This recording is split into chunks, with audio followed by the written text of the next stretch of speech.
Welcome back, everyone, to the Ableton Music Producer Podcast. Today's special guest is my friend Kaite Watson from Denver, Colorado.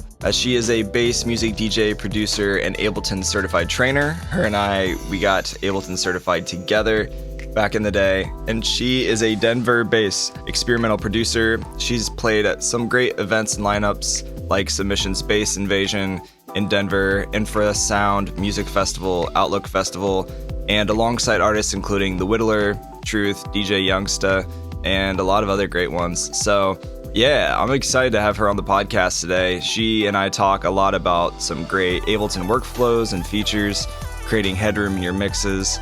She also gives some really good insights on bridging the barrier between hardware and software with Ableton's CV Tools pack. There's a lot of good, interesting, random conversation in this episode. So before we jump into our conversation, wanted to let you know if you haven't joined my Discord server yet, I would love to have you jump in there and hang out. There's a lot of different channels talking about Max for Live devices, new plugins I'm finding. We could also talk and hang out about your thoughts on each podcast episode. So check out the podcast channel in there as well. It's a good way to connect with me and other like-minded Ableton nerds. So yeah, check that out by going to liveproducersonline.com/Discord. That's liveproducersonline.com/Discord. Also, if you want to be the first to receive new podcast episodes when they are released, join the newsletter, and I'll also send you new updates and events and happenings and some downloadable things. Go to liveproducersonline.com/newsletter. Would love to connect with you there as well. Last but not least, I would really appreciate it wherever you are tuning in to the podcast. If you would like, subscribe, leave a comment. If you don't think the podcast sucks, then I would really appreciate that. That would help me out a lot and spread the good gospel of this Ableton podcast. Much love, everyone, for listening. And without further ado, let's jump into this podcast episode. It's been a crazy day. I'm like double fisting right now. Trader Joe's seltzers. Got one in the koozie full, ready to go, and like an empty one for, just finishing this one up. I like that LaCroix. Is that the Crazzleberry or whatever it's called? The watermelon. Also drinking a watermelon. We both got the watermelon. All right. Nice. Watermelon. Did you ever see that meme of like Post Malone's face on a watermelon? It was watermelon. It's a good one. It was. These are alcoholic though. I don't think your LaCroix is. No, not naturally anyway. There's definitely no alcohol in these ones. Yeah, anyway, thanks for joining the podcast. It's good to see your face. It's been a while. Likewise. This is Jerry back here. What's up, Jerry? Yeah, he's a squashmallow. I don't know if you ever heard of them. It's like the softest pillow you could ever buy. It's amazing. I just recently heard about those, literally last weekend for the first time. Yeah. There was like these little what is it? A squashmallow? Squishmallow. Yeah, they're great though. He's very soft. He just got a bath. It's like when you live by yourself, you need to like have a pet or something. He's kind of like my pet. Hold that thought. I have my studio companion, the ever faithful. Oh yeah. Jeff Goldblum. I love that pillow. I've seen that. I saw that pillow when I was there. I forgot it turns red and weird colors when you touch it. That's trippy. Yeah, so it's like relaxing. Plus, if you're ever like, Jeff, does this snare suck? He'll tell you. He'll let you know. He's honest. Yeah, it's good times that we had the Ableton user group at. That was the last time we were hanging out. Yeah, like I was down there visiting, and you basically helped facilitate with Darren Kramer, the Ableton user group, which was really fun. It was awesome. And all the certified trainers, there's like 7 or 8 certified trainers. There were 9 in the room at one point. Yeah, there was a lot of homies there. And everybody shared like 10 minutes of some random tip. And I was like taking notes. So yeah, thanks for helping organize that. That was a great time last time I was in Denver. That was so much fun. It was, cool just to have our first in-person meetup with all of the certified trainers who became certified since the pandemic. And it was the first live in-person event since everything had shut down. So not only did we have 9 certified trainers in the room, but it was like the first real gathering again of Ableton minds. Yeah, no, that was a wild time. That was really fun. You do Sunday school there, right? At the Black Box, the venue? Yeah, so Sunday school is it's school on Sundays. It's a production kind of creative inspired workshop. Each week, the topic's a little bit different. Sometimes they're music production. Sometimes it's more music business oriented. It's diverse, but we're trying to do 2 a month and hopefully build that up to regular weekly series where we can have different presenters who are in town come through as guests and just kind of cater to small group workshop demographic. Yeah. Yeah, I mean, Denver's a huge market, obviously, especially with the electronic music producer scene. So I think it's cool you're doing that. And it's sometimes free and sometimes it's like, what, $20 or whatever, depending on who's teaching it with you. Yeah, it's usually, I think they're $25 for a session, and that's a 2-hour session. Cool. Occasionally there are free ones, but usually it's more of a pay format. Yeah, everybody loves free. That's cool, though. Yeah, I mean, I would love to come out again and see you teach one of those. But I thought Come it was out really... and help teach one with me. How does that sound? Hey, if I can get paid to do that, I'm all there. I would love to. Sounds fun. Yeah, we were hanging out at your place afterwards. You have a great studio, by the way. You had a lot of fun toys. I was geeking out a little. We can maybe talk about that later. But one thing you were mentioning is how you first got into Ableton Live. Shout out Slam Academy for this story. And maybe just like share a little bit of your music background leading up to that. So I guess I can go all the way back. My mom insisted on piano lessons when I was a kid so that I could choose my instrument in band. So I did the piano thing. I did the band instrument thing. I was a flute player. And then I had 2 younger siblings who played saxophone and percussion. So naturally, I kind of picked those up too. Nice. So I was definitely a band kid in music growing up. I had a couple friends who, I think in high school, they had a metal band and they were cutting their own beats in the garage using Fruity Loops. And I was like, what the hell is Fruity Loops? I had no base knowledge about anything. It sounds delicious. Electronic music production. I'm like, Fruit Loops? Yeah, cool. That's awesome. Oh yeah, I love Fruit Loops. So they tried to show me, and this was like, I'm going to date myself here. This is like 2004, 5, maybe. So this is a while back, and I had no idea what I was doing. I just like couldn't wrap my head around the idea of sequencer and loops. Like, ironically, looking back, here we are. But I just I didn't grasp it. It didn't make sense to my flute player mind. So I was like, whatever, Fruity Loops, that's cool. A couple years later, I moved to Minnesota. I've started like my first career gig out there. I realized that I didn't know anybody. I was pretty sick. Long story short, I had my gallbladder taken out, but I'd been kind of dealing with some health issues for a couple of months leading up to this. I'm like, I just moved here. It's a Minnesota winter, so that's terrible. I don't really know anybody, and I don't know what to do with myself, and I miss music. So I went out to Guitar Center and I bought a keyboard MIDI controller, and I think it came with a copy of Ableton Live Lite back then, or the intro.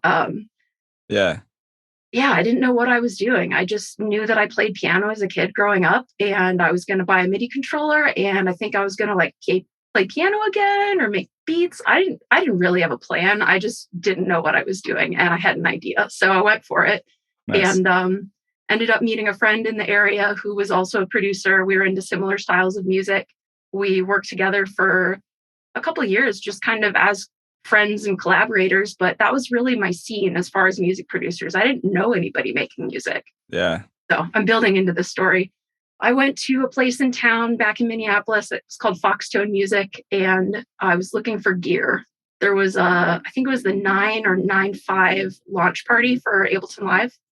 There was a flyer posted at this place called Slam Academy, and they were doing like a free event. And I was like, all right, well, I've never heard of this. There are other people out there making music. I guess I'm going to go check it out. Yeah, go make some friends. Yeah, totally. So it's, I think, winter in Minnesota. I'm venturing out on my own in this warehouse district. No idea where I am. Sounds sketchy. Kind of sounds like a horror movie, the way you set that up. It's like... I mean, that's basically how I felt. I was in the building. I was in the warehouse at that point, walked into some random side door, just wandering. I guess I'll just, keep walking until I find it. Nice. I'm about to give up and turn around and leave. I'm like, to hell with this. I'm going home. And I hear it. And you heard the click. You heard the metronome of Ableton Live. The faintest little ping of the metronome. The holy grail of transients. That's right there. So I followed my ears, and eventually I made my way into the launch party. That was the day that I realized that there's actually a whole freaking community of people out there who love making music and are into Ableton Live and hardware. I mean, everything. That like changed It Yeah. changed everything for Never me. looked back. Life was never the same. It's a beautiful I don't know. story. Sometimes I'm like, could I just sit in the basement and like make beats? Yeah, that's a good love story, really, is what it is between you and Ableton. I love that. I think it's so important to have a community, really, for any producer in any stage of like learning or getting started. Totally. I think that's really a good story. And then you became certified at the same time I did. That's how we met, is through the 3 days of rigorous training and being drilled, being asked 4 billion questions an hour. It was fun, though. It was great. I feel like I learned how to learn better, if that makes sense. Yeah, it does. But yeah, what was your experience like? I mean, I know we're under NDA. We can't share all the details of our certified training event, but what did you think of it? I guess to summarize in like the highest level that I can, I was terrified and excited and nervous. And I feel like I came out of the whole experience learning a lot more about myself as an instructor and as someone who's sharing knowledge than anything else. But it was a great experience. Yeah. Yeah, for sure. Yeah, it was a fun time. It was a good event. It was the And last flight that I was on before everything got locked down. really? Mm-hmm. Oh, Yeah, snap. it's my last trip out to California. Yeah. I try to go out there. It's always nice and warmer in the wintertime this time of year for you and me. It's a But little warmer here. I don't want to rub it in, but yeah, oh, that's probably the Denver true. climate is Actually, nice. I read that Denver on average is 10 degrees warmer than Indianapolis. I saw that online because I was curious. Could be. I mean, we're a mile high here, so you're just naturally that much closer to the sun, and that mile difference, it's just a lot warmer when the sun's out. When the sun goes down, it still gets pretty cold, but Yeah. it snows in the winter, and then typically the sun's out and it like melts it in a couple days. So the plows suck, but they're not as necessary as back home. Yeah, but I feel like it's winter with a purpose. You know, you can go like into the mountains and snowboard and ski. In the wintertime in the Midwest, you can't do really anything. You just stay inside. That's pretty much all For you the wind chill. Yeah, that's all. That's your only option. Yeah. But no, that's a cool background on like how you got into Ableton. And I know you played flute growing up and stuff. Do you still play any sax or flute? I played bari sax in jazz band. I Yeah. never owned that, and then my sister had an alto sax, so I dabbled, but was never really a big saxophone player other than necessity. I do still play flute though. I have mine, and I've been pulling it into my bass music a little bit, so that's been a fun accent to add in. Sick. Yeah, that's cool. Have you ever played an iwi? A what? An iwi? I think I'm saying it wrong, or iwi, like iwi. It's like EWI. It's an electronic wind instrument. No, Okay. I'm not even familiar. Tell me more. I'd be curious as like a flautist. Did I say that right? Flautist? Flautist, yes. That like you would be able to probably pick that up pretty quick. So it's just MIDI, but you play it like it looks kind of like a clarinet, like a long clarinet, and it's all MIDI. So you can send out audio as well, depending on the type that you get. But there's some good ones out there. Akai makes a really popular one. I'm not familiar with the other brand names or competitors of the Kais, but they kind of have the standard, I think, for like mid professional grade Iwis. So how does that work like as a woodwind? Is there do you blow into it? Does that control like velocity or I think it's pressure? I just want to know all the details. Yeah, I know. It's interesting. It's pressure sensitive. So like you blow into it and then like you can change the octaves with your fingerings. And apparently it's pretty similar with saxophone. So you probably could pick it up pretty quick. Yeah, they're fun. If you ever get a chance to meet somebody else that has one, you should ask to borrow it. To take a look at that. Yeah, it's a good time. Yeah, so you've been playing out a little bit more recently, right? I've been seeing the Instagram stuff. I have. I feel very fortunate, honestly, just in the last year being in Denver. The Black Box is here in town, and they are smaller underground bass music venue. They've really done such an amazing job throughout the pandemic. They went and did the 5-star. Oh gosh, I'm going to screw this up. I don't remember if it was like the 5 gold star standard or the 5-star standard. There was some additional qualification in Denver just for COVID protocols and compliance. Yeah. And I feel fortunate that they have put as much intention and care into following protocols as they can so that they've been open. And I've been blessed with the opportunity of playing out there decent amount in the last year compared to, things just being shut down. So Yeah, they're about to celebrate their 5-year anniversary. So they've that's been cool. around, but things, it just so weird. Yeah, I don't even know what else to say about that. it's a dope little venue too. It's definitely more into like the heavier bass music scene, right? Definitely. Is most of the stuff they book, but it's a good time there. Yeah, I'd love to come back and see a show or maybe play a show. And who's the name of the manager there? With a Corey, D. there's two Corys Corey. there. That was Corey, yeah, for sure. I know a lot of Corys that like work in music venues. I think that's like part of the requirement to work at a venue. Your name has to be Corey. It's like a certain percentage Yeah, requirement for Corys. yeah, pretty much. So maybe we can nerd out a little bit. I mean, you're also a certified trainer. So like when you're producing a track, like are there any new plugins or like workflows or things that you've been really getting into lately? There is actually. So kind of a simple tip, but it's really been helping me a lot. I've struggled throughout the lockdown with just time to be creative and energy to be creative, but also when I do have that time, I'm just getting stuck. And one of the areas that I've gotten stuck in a lot is thinking about melodies and melodic content. I grew up as a flute player, as a piano player, I just have this like underlying concern with things being in key or matching up, and it can be a barrier. Like I can be so hung up on what key am I going to play next? What chords do I want, that I'm just like not making music and I get stuck. Yeah. So I've been trying to burn through my Splice credits, grabbing different melodic samples, like just little key chord progressions or like a music box kind of thing, something that's just got a clean, simple melodic line that is catchy. And I'm taking that audio file, putting it into Ableton Live, and then extracting that, ripping the audio into MIDI. So it does its best job to pull those MIDI notes out of there.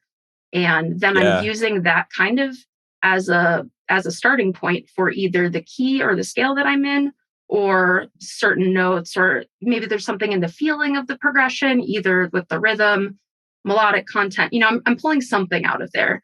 And I oftentimes don't even end up with the original sample, but just getting that MIDI, it's one less decision to make and gets me a little bit farther in my creative process.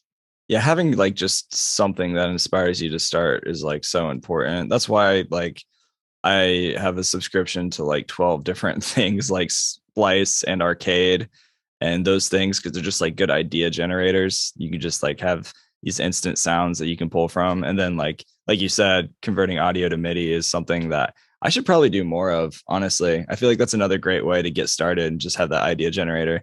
It's so Sure. simple. Like it's one button click, but it can really inspire things that you wouldn't have gotten to on your own. I usually use that like oftentimes if I have like a piano loop or something that I really like. Mm, And I'm like, I don't like the way that was mixed, or it doesn't fit into the rest of my tracks. So then I'll do that usually for like audio to MIDI and convert that. And then I can just find another stock piano sound, or like Arturia is usually what I go for. They nice. have like their piano V or piano. Yeah.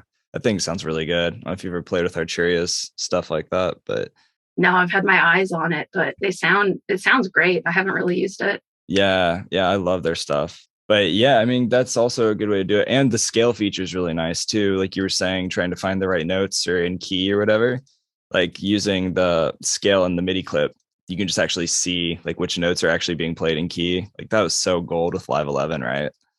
That's amazing. I've been really happy having that feature on the push, because when you're just finger jamming on the push, then you can make sure that you're staying in key, but pulling that into the actual piano roll inside of Live 11, that's a amazing update. I'm stoked about it. Yeah, it's like it was like Christmas when they did that. I was like, thank you.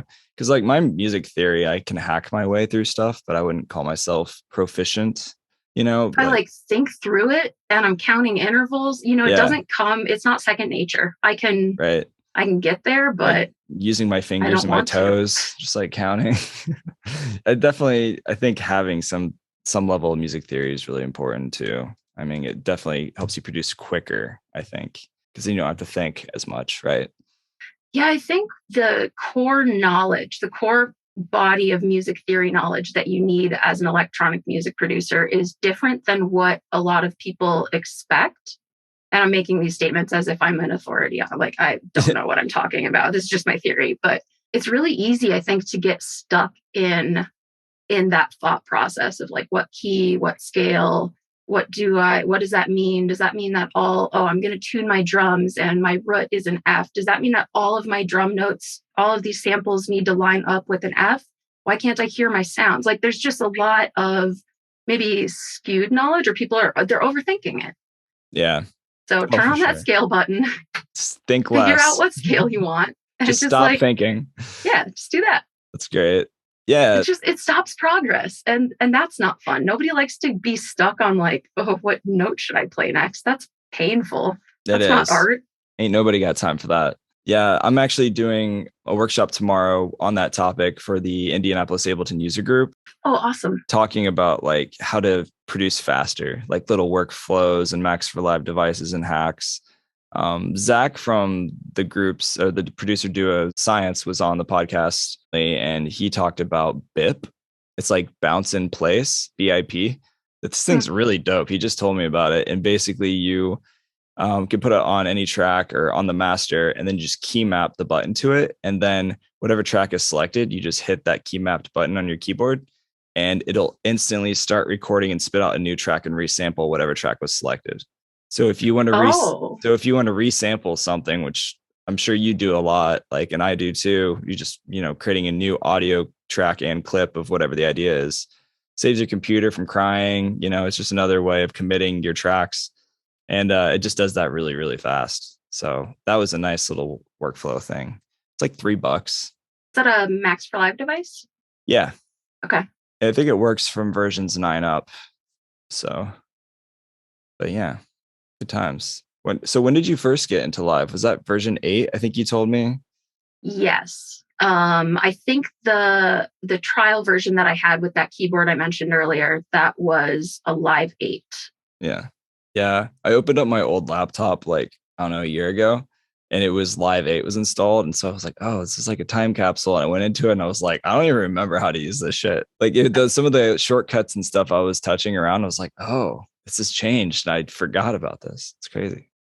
I was just going through Instagram stories, weirdly enough, last night. And I saw some clips of stories that I'd posted years ago of different things that I'd been working on. And I'm like looking at the session and it's almost unfamiliar at this point. I'm like, oh, wow. Yeah, that must be 9. That looks so different. Do you have like a favorite skin for your Ableton preferences? Not necessarily. I kind of just keep it on the default most of the time. When I was in my basement environment and things were darker and I wasn't, I was just doing my own thing, I was using more of the dark themes. Same. Sitting in the dark room in the middle of the night. Like that just is better for your eyes. Making dark music on a dark theme in a dark room. All in, fully inspired. I like the just default theme now because if I'm on the go, if I'm connecting to projectors, it just makes it easier for people to see. So yeah, it's easier for me to not be switching between themes all the time. So I just kind of stick with the default. I recently went to the mid-dark theme. Okay. So I'd have to try that one out next. Yeah. It's like ice cream flavors. Sometimes you got to mix it up. Do you ever like go in and create your own themes? Is that something you've gotten into? No, but the other day, my friend Ben, who actually was like one of the first people on this podcast, he went into like the Ableton script, whatever, and he basically changed out the metronome for a fart sound that he made. And so, so every time the metronome was clicking, it was like his fart sound. I don't think he's got around to making a lot of music, but he thought that was great. Yeah. I mean, as far as like teaching your students right now, are you teaching online or mostly in person or both? Because you talked about Sunday school at the Black Box. So I'm doing small group workshops in person right now, and that's the Sunday schools that we started up again. So the Sunday school sessions we were doing prior to COVID. And then obviously when COVID happened, everything stopped for a while. So we brought those back this summer, and those are small group workshops in person in the Black Box. Attendance kind of varies, but it's been, 5 to 15, I would say, as a range. So pretty comfortable with the amount that people have been able to spread out in there. And that's been going great. It's been awesome to just have in-person music discussions again. I won't even go as far as saying collaboration yet, but just seeing other people face to face and talking about music and hearing about what people are doing. I missed that so much in the last 18 months. And I didn't even realize it until it started happening again. Yeah. It's like, why do I feel stuck? Why am I just getting writer's block all the time? I just didn't feel inspired. So talking to other people and hearing that I'm not alone in that and they've had similar struggles, and also just hearing what people have done to overcome it, that's been really great. Yeah. And then I've a little bit of online lessons here and there too. Working on getting the in-person lessons back up and running at the Black Box again. So hopefully over this winter, but it's all kind of subject to whatever rules we have to follow at that point in time. Cool. I think teaching in person for me is a lot of times more fun, depending on like the class and the people I'm teaching, because it's just, I don't know, there's like a different connection when you're in person. Like, I think we're all tired of Zoom at this point. As we sit here talking as we're Zoom. on Zoom. Yeah, exactly. Yeah. Yeah. Well, I mean, next time, maybe if the podcast, we get a couple more sponsors, I'll fly you out next year and we can do another one. Oh, perfect. We go. You'll be living here by then, right? So that's true. That's true. I'll just pop over and perfect. That's a good idea. Maybe I'll do that. Maybe I'll just set up a little studio. I know that's like the Joe Rogan thing, right? He does that. He only does in-person podcasts. So not comparing myself to Joe Rogan by any means, but I'm not sure if I want to touch that one. That's the dream, I guess. Just like talk for a living. That's what we're all working towards. Just roll up and talk with your friends. Yeah, it's a good time. Sounds great. You can get paid for that. It's a good day. Cool. Yeah, I mean, so you mentioned releasing a new track. Do you mix and master your own stuff? I do mix my own stuff, and then I will sometimes master my own. For this album, since it's a whole body of music, I'm going to have that one mastered professionally. Cool. Do you have externally, I guess. Do you have a person in mind, or? Not yet. I have a couple friends who I might tap, but haven't talked to them at all yet. So I'm not going to drop any names over here. Okay. Yeah, that's fair. Give them a heads up before I announce that they're doing it. That just seems silly. Yeah, that's true. That's true. Just call them out in the podcast. It's a bold move. When in the moment are you like, this track is done? Because I struggle with that. And I think a lot of people do. It's a loaded question I just threw out there, but I am curious because I'm in that moment now where I'm sitting on like 4.5 tracks that are like 78% done, and I'm just kind of staring at them. I think like what I've considered done has changed over time, because if I think about that with things that I've put out, and I think about that question with my first EP release, even though those tracks are complete and today they're whole bodies of work, they're out, they've been out since 2018, I still play them and I'm like, oh, I want to make those changes. I kind of rushed this one out the door, didn't I? So it's like, it's out, it's been out, but there are still things I could do. So I think in some ways you're never really done, but at what point do you say like, okay, it's ready? Yeah. Because I could sit there and like get hung up in a kind of perfectionist circle trying to figure out what that exact little detail, like that's just a waste of time. Yeah. That's not fun either. I'll start a track and I'll maybe work on it for a day or a couple days over the course of a week. I'll hit a point where I'm like, oh yeah, this is cool. I like this. It's a good track. I've got the arrangement, maybe there's a little refinement that needs to happen, but generally I'm into it.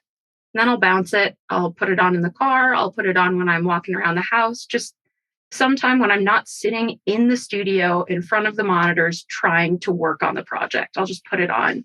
Yeah. And if I listen to it enough times, eventually I'm going to hear things that I want to add, or like the part that maybe should have changed at that second repeat, or just the details. And I feel like I usually get one good note session out of that kind of a listening activity. And then I can go back to the studio and finish it. Yeah, totally. I do the same thing. And just bouncing your track and taking it with you places. Like I'll put it in Dropbox and listen to it when I'm at the grocery store or just like working out or driving around. It gives you like a fresh perspective, right? When you're not staring at the actual project in Ableton the whole time. Yeah, when I was growing up and I had first got my driver's license, I'm the oldest sibling in my family. So I was the first kid out driving around, and I would turn up the stereo and just drive around singing bad pop music. It was amazing. Love it. Nice.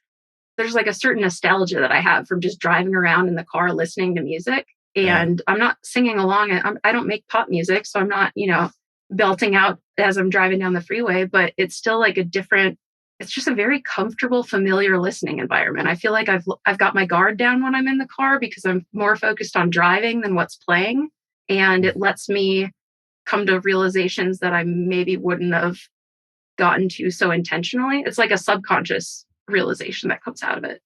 Yeah. Yeah, Does that for sound sure. crazy? Maybe. No, I mean, it's a real thing though. I hear that. I totally hear that. Being in your car too, I feel like a lot of people bounce down and reference their tracks in the car. It's something to add on to what you said is like, I'll listen to stuff quieter now than I used to. I mean, if you listen to it quieter in the car or whatever, in that new like stimulating environment driving around, like I noticed things in my mix I didn't hear before, like, oh wow, that's so much brighter than this because it's like quieter. I don't know, but I've been doing more of that and it's been really helping me lately. So, I mean, this is a topic that I think has been discussed a lot as far as the mix down process, but I'm curious where do you set your levels on your tracks when you're creating? Because I haven't heard anyone ask this question before, and I am honestly curious what your answer is. That's a really good question. I don't know if there's a perfect answer out there in the universe, but I was taught by Daniel Wyatt, who was on this podcast a long time ago. He's a mixing, mastering genius guru in the industry. A lot of respect for Daniel. Shout out Danny. But he was talking about like creating an anchor, especially in dance music, right? Like your kick drum and your bass are taking up the most headroom typically. It's like the main components. So usually starting off, if for anybody needing a bass to start with, as far as like their track loudness, then he would say like start at right between minus 10 to minus 12 dB with your kick, and then build your bass around that. And then just slowly just turn up the faders from there. So if you turn on all the faders, your kick should be hitting as an anchor around like minus 10 to minus 12 dB, and then build up your bass around that. And then all the tracks, you just bring them up to volume so they all balance around that, and then hit it with a limiter and just like crank it up. And usually I'm hitting it around like -8 or -9 LUFS. There's a really good free Max for Live device called Swiss Army Meter, and it'll tell you how loud something is. I don't think it's free. I think it's like $3. But yeah, definitely a great device. And then like loudness units full scale, just like the average loudness, measuring different types of loudness. And that's my short but long answer. That's a great answer. That's way more detail than I was expecting. It'd probably be easier to show that, but I'm not going to right now. So to edit that in later. Just yeah, quick little cutscene. probably not. You guys can rewind if you want to. Just listen again. Yeah. I was just curious. I've worked with a lot of people over the years who in the studio, they're just adding new tracks, and there's nothing wrong with this approach at all. It just isn't what I do. So it catches me off guard. Just adding new tracks and leaving all the faders at 0. And then like, you've got a drum kit playing and you've got a bass sound playing and everything. All your levels are at 0. So if your gain is, appropriate, you've just got a lot of sound coming out. And it's really hard, I think, in my experience, to pick complementary sounds for a piece of music or a project that you're working on when everything's at 0. So I'm pretty similar. I don't have like an exact rule or a number that I will set things at, but I generally start my drum rack and my bass around -10, -12, because you can always pull it up. And yeah, like, especially if I'm, not focusing on a drum part at that time, I can always drop that down a little bit more, focus on some pads, or I don't know. I feel like leaving things at 0 just makes it really hard to pick parts. Yeah, I saw a really good video by Ahi. Shout out to him. He was on the podcast a while ago, but he had a good diagram. I'll include it in the show notes. I'm gonna make a note of this right now. But he produces more like heavy bass dubstep kind of stuff, and he had a good diagram talking about like how he creates groups with limiters. And then he also he showed another example of how Skrillex does it, and like it was pretty intense stuff. Like he had a lot of effects chains of limiters on multiple groups, and just like bringing up the volume. Because if you want to compete in that world of like dubstep music production or whatever, and you want your music louder, like you got to saturate stuff first, and then you also have to like really be hitting it with limiters to do some like parallel processing, and then obviously the master limiter and stuff too, to get everything loud enough. But it was fascinating. I fully didn't actually go through and try to replicate what he did, but I thought it was very interesting. And Skrillex makes pretty decent sound design music. So I don't know. I'm a fan, I guess, maybe. Oh, Skrillex. Yeah. Those are good answers though. Thank you for sharing about like that and like your mixing process. Like what does I guess your final mixing process look like? Messy. I think I have not done myself any favors. Well, I haven't. I think that creating at quieter levels overall helps me to mix up into what my final mix is going to eventually be. Yeah. But because I'm doing different things with the levels so much as I work, sometimes I blur the lines a little bit between like, am I doing sound design or am I like cleaning this up for the mix? Yeah. So I'm trying to get better at that. Bouncing stems and then doing a stem mix has helped me a lot. It Okay. just in the sense that it prevents the bleed between those two workflows. You know, Yeah. if I've flattened out a part and I can't adjust the reverb anymore, then I can't adjust the reverb anymore. Yeah. So I just have to work around that. And that's great. That's awesome. That's a huge like, benefit. Yeah, that's been the best workflow thing for me as far as not blurring the lines between creativity and polish. Yeah, that's so smart. I should start doing more stem mixes. I used to, like when I was doing more of my mixing and mastering in Logic. And then now I just got like I have the new M1, so I just my computer can handle a lot of shit. So I just throw a lot of shit at it. Let me just see if I can. Yeah, right. Performance testing. Pretty much, yeah. My poor computer. But you know, definitely I think stem mixing does have a lot of advantages. It forces you to commit, like you were saying. And like even taking out reverb, when I was doing stem mixes and that, it's like, damn, Dan, I don't want to have to go rebounce this again. I actually really like RX D reverb. Have you used Isotope RX plugins, that series of plugins? No, I haven't. It actually works really well. Like if you get a sample that has too much reverb and you're like, ah, shit, I can't fix this, then that actually does work pretty well. Yeah, I'm real surprised. I use that on the podcast too. When somebody's like talking in a giant room, it sounds like you're in a freaking giant hallway or like a basketball court. So that, yeah, it's a good plugin. Anybody listening needs to de-reverb. So yeah, let's talk about your plugins. Like you produce great music, first of all, and I'm going to give you a proper intro and talk about how awesome you are. But what kind of plugins do you use? And we could talk Ableton stock stuff, go-tos. So my favorite sound design plugins that I do use all the time are the Sound Toys bundle. I know that's a group of things. It's not one plugin, but if I had to pick one, no, I can't pick one. I would say I'm the not same. even going to go down that path. Yeah. I love Crystallizer. I love the Echo Boy. I love the Sound Toys plugins. Those are probably my go-to as far as creative, just audio mangling. You can get so many cool, unexpected outcomes with a combination of those plugins or just one. Yep. Decapitator and Crystallizer and Echo Boy. Those are my three babies. I love them. I can't remember the last time I didn't use Crystallizer on a track. That's true. That's a true statement. That's cannot remember the last time I didn't use it. So glad to hear that, because all my students make fun of me for using the Crystallizer on everything. It's like, oh, Dan, I'm feeling stuck. Maybe I should use your Crystallizer. It just fixes everything. Maybe you should. It's a great idea. Do it. It's going to be better. Yeah. That's funny. Yeah. It's just like sparkly bliss. That's what glitter sounds like. Ooh, I like that. They should probably add that to their marketing. They should. Yeah. I'll give that one to them for free. So just a couple NFRs. Yeah.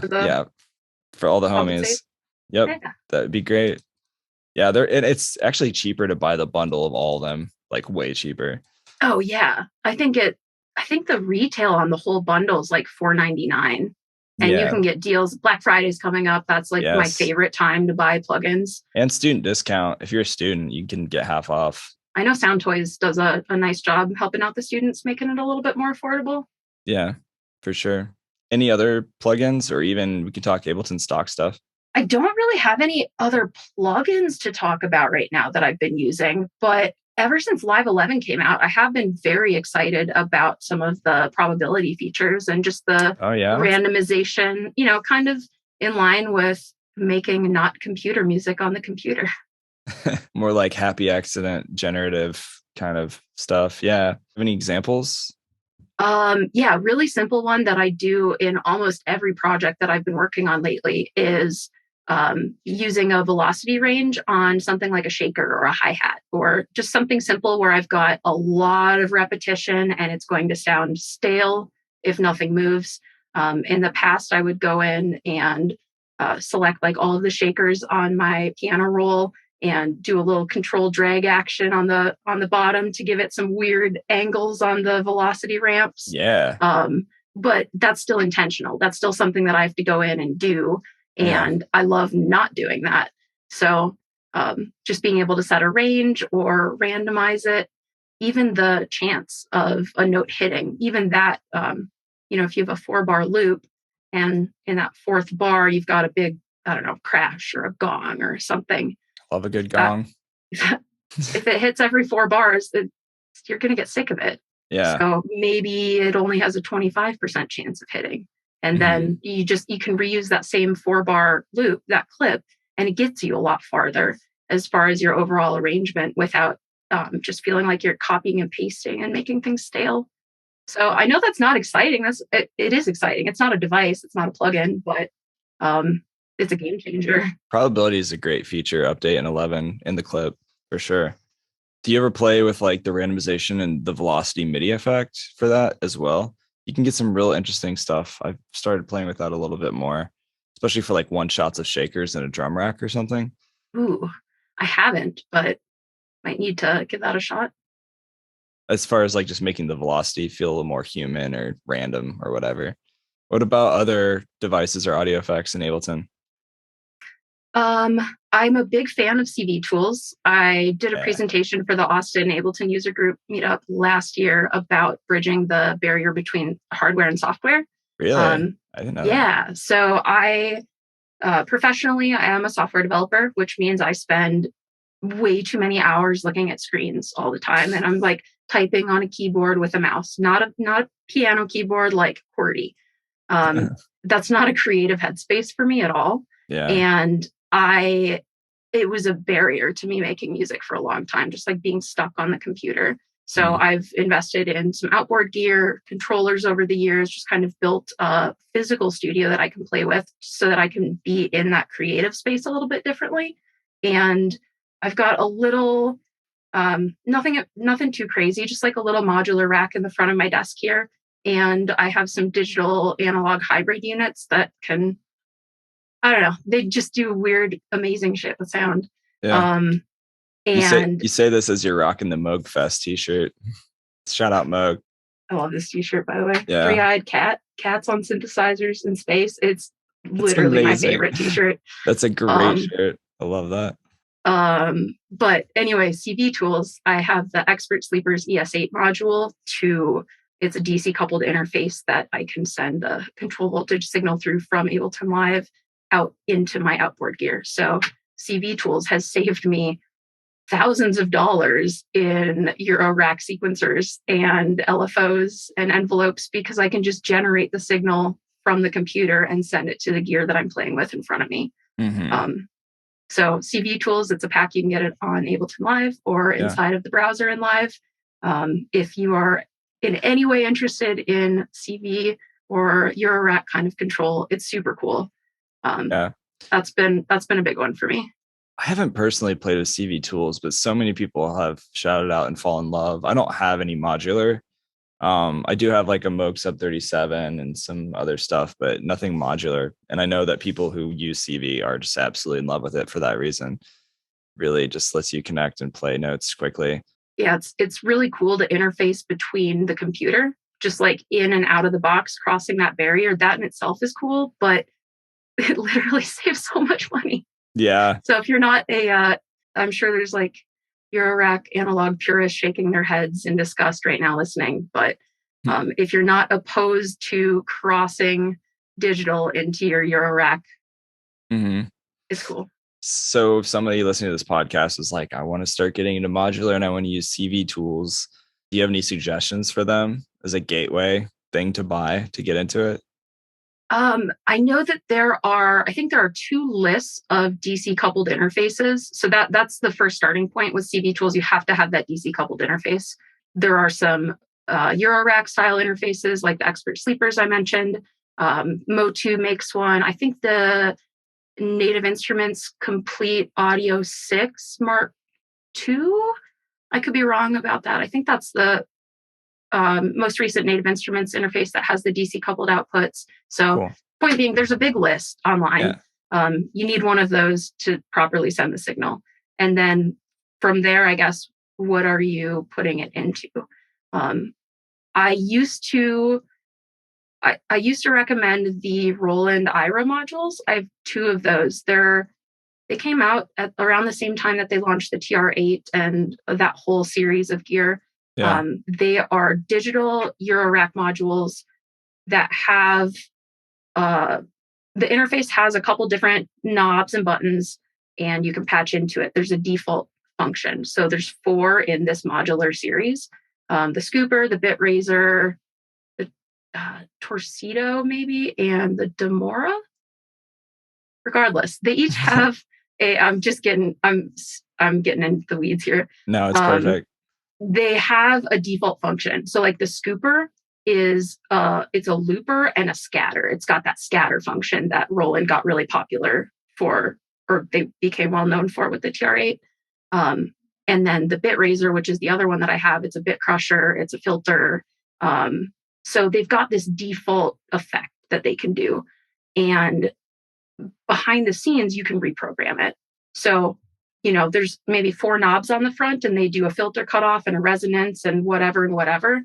Well, you can go behind the scenes in this software and reprogram it. So this knob does whatever the hell else you want it to do. It's almost like a VCV rack interface. Years earlier, a lot more simple, not nearly as many modules. It's maybe a bad comparison, but as far as patching, you can add modules like an oscillator or envelope generator or a mixer. There's maybe 30 or 40 different modules that you can put in there, and you can drag and drop the patch cables and repatch the whole thing behind the scenes. So I bought those. Long story made even longer. I bought those because the modules were under $300 a piece. So it was a really easy way for me to get into the Eurorack system. Mm-hmm. With one unit, I was able to turn that into an oscillator or just a signal generator or anything really. So it was a really good option to get into it with bang for your buck. But Roland no longer supports the iOS app on the latest version of iOS, and I don't think they're maintaining it anymore. Boo. Unfortunately, boo, Rollins. That is the reason that I wouldn't recommend it now. But I mean, I'm clearly pretty excited about the unit still, and maybe if Roland hears this and wants to support it, I would be so happy to recommend these units again. They're fun. If you're listening, Roland, her contact info is in the show notes. Love to hear from you. Yeah. Also, if you're listening and you're like, I don't have $300+ to drop on learning modular stuff, and maybe you're like getting into it, there's also free plugins out there that will are great starters to teach you. Like if you want to get into like software modular patching stuff, like VCV Rack you mentioned, vcvrack.com. It's a free one you can download, and like you can really get some really crazy sounds out of that and build your own racks virtually. Have you played much with that? I haven't. I've been looking at it more recently, though.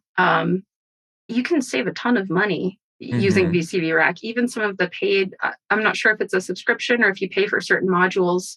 Like I said, I really haven't used it that much yet, but you can get all these modules that would cost you thousands, tens of thousands of dollars in real life, just digitally. And they're emulating the same sound that would come out of the module as if you had it in front of you. So really, you're getting a very comparable outcome. Maybe get in there a little bit more. Yeah, it's interesting. I need to go deeper into this VCV Rack thing because it's interesting. I think people can upload them and make their own too. Like they make their own and upload them, and then you can add on, you can buy them VCV hats and toms and drum sounds and other stuff that you can patch in. I'll have to go deeper in that later. That's a rabbit hole. It's a whole rabbit hole. It's a very big rabbit hole. Yeah, Bangle was another interesting one. I don't know if you ever saw Bangle. That was it's by Max for Cats. It's like a Max for Live instrument, and it's really cool. I think it has like 4 oscillators. Yeah, I'd seen that years ago. I haven't looked at it in a lot. Sounds really good. I love that thing. It's pretty simple, like the user face, pretty entry level stuff for people getting into modulars too. So check out Bangle. I think it's like $50, I want to say. I'm pretty sure it's like $50. Yeah, 59 Okay. US dollars. That would be like how much Bitcoin? I don't know. Depends. That number's gonna change. Are you in the crypto thing? Have you looked at that at all? Very lightly. I'm definitely not in the crypto game, but I've dabbled a little bit. Yeah, just magical internet money. Just like curiosity. Yeah. And why not, It's the arbitrary numbers that just go up and down. Yeah, sometimes it makes me feel good, sometimes it makes me feel bad, but it always makes me happy that I haven't invested too much more. Well, this has been like, there's a lot of people who know what they're doing. That's just, I mean, yeah, there's some really interesting apps out there that'll like help you learn when to like buy and sell. There's one called like trying to learn about VCB rack first. I gotta prioritize one thing at a time. Totally. Yeah. Well, so what's the latest projects you have in the works right now coming up? Music projects. I mean, any projects. It could be music projects, house projects, Always projects. House projects. That's like guaranteed. I'm setting up a DJ booth. I'm trying to get a green screen up there. So that's my house project. It's still kind of a music project. And then I'm working on my album, like I had mentioned earlier. So that will be coming out later this probably early winter. Yeah. Just working on things at the Black Box. I'm running the Black Box studio over there. We're doing the Sunday school small group work sessions like I was talking about. Private lessons. Yeah. Making music, playing music. Sick. Yeah. Trying to talk to more people about music. I've got a lot of time to catch up on from the last 18 months. So nice.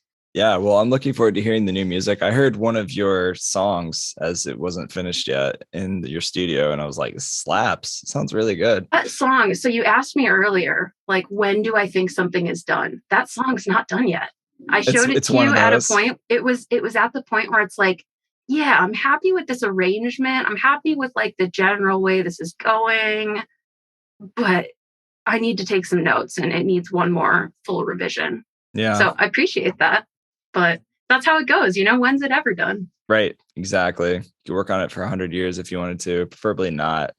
Because I would love to hear that song again. Gotta get it someday. Out at some point. 100 years, that's not a timeline anyone's going to wait for. No, probably not. Spotify might not even be around by then. Who knows? Yeah. Well, cool. Where's the best place for people to follow you? I know we hit over an hour, which we could probably talk for another 12 hours, but I know you've got shit to do. Next time. Yeah, for sure. Where can people follow you? My website is aimerie.com, AIMERIE.com, or I'm pretty active on Instagram as well. I'm on all the social media. You can find me online, but website or Instagram is probably the best. Sick. SoundCloud, of course, Bandcamp, any of the things are all appreciated. LimeWire. No, I'm just kidding. Haven't been on that for a few years. It's I think I left that in the 2010s. Yeah, LimeWire was a sketchy platform. Now that I look back at it, it's like so many viruses were passed through there. I'm pretty sure. Kazaa, BearShare. Oh, Kazaa. Oh, this is a rabbit hole that we don't have time for. So nostalgic. Cool. Well, it was good hanging out with you as always. And I'll include everybody listening links in the show notes. And I appreciate you. Awesome. Thank you so much. I'll talk to you soon. Hey, thanks everybody for listening to the podcast. Big thanks again to Kaite for joining and hanging out. Make sure you give her a follow, like, subscribe, check out the links in the show notes with some additional videos and things that we talked about in this conversation. Last but not least, if you don't own the latest version of Ableton Live, I'd be happy to hook you up with a deal and a discount. Just go to liveproducersonline.com/buyableton, and you can check out more details there.